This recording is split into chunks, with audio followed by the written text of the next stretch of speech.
Hi guys, thank you for visiting my YouTube channel Happy Visas. My name is Philip Port and today I'm going to be giving you some free advice on how to get the American visa, what supporting documents you need, what type of questions you will probably be asked at the interview when you go to the American Embassy. So basically I'm just going to give you lots of tips on what is the best approach to get the American visa. So first of all, look at your social media pages, make sure there's nothing bad there, nothing anti-American, not taking any drugs, not partying too hard. They do check your social media. Make sure you're employed, or at least at university. Make sure you've got enough finances to pay for your trip.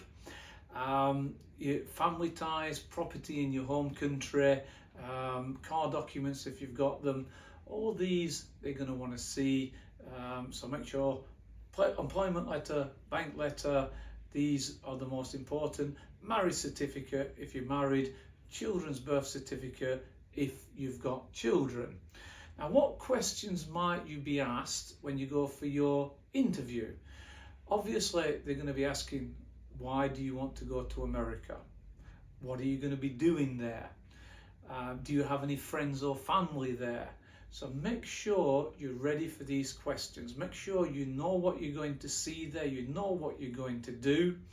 Often you see on the internet, if a girl's applying, single girl, and she's got a boyfriend, don't mention the boyfriend.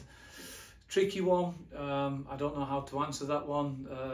Admittedly, they don't like it. But if you're going to keep going to America, you know, one day they're going to stop you and they're going to ask you questions and they're going to see that you haven't declared friends or family on the application form.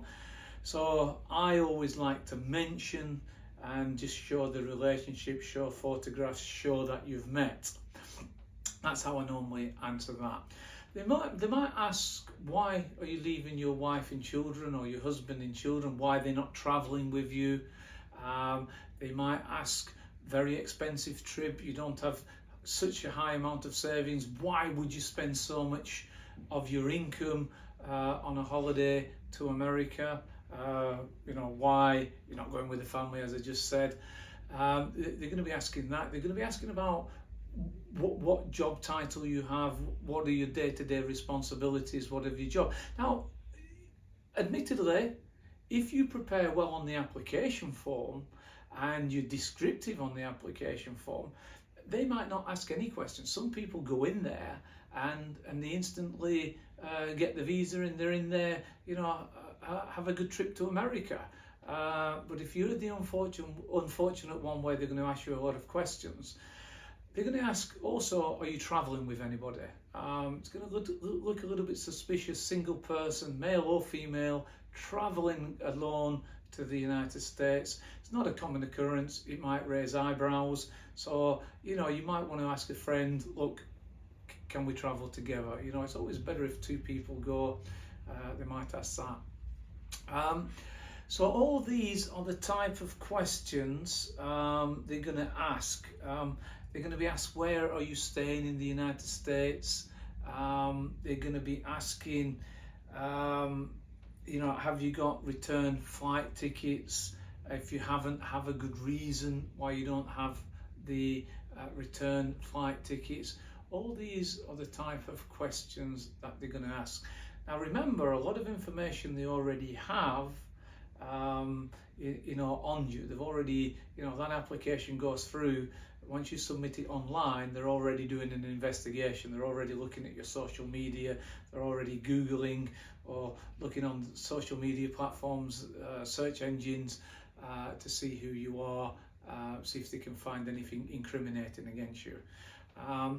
So these are the things that they're going to ask. So just to recap, supporting documents, preferably employment letter, if not university letter with sponsor letter from your parents, employment letter, bank letter. Try to show the bank statements if you can. You know, depending where you apply, depending on what language you speak, make sure you speak English, because, you know, let's say you're from Russia, not all embassies have a Russian speaking entry clearance officer. Most of them do, but some don't, so you've got to be careful. Imagine you get there and there's nobody to interview you because you don't speak English and there's no Russian entry clearance officer there. I hope you like this video, guys. If you do, please press the like button. Please make a few comments if you've got any questions, and please subscribe. Thank you, guys. Bye.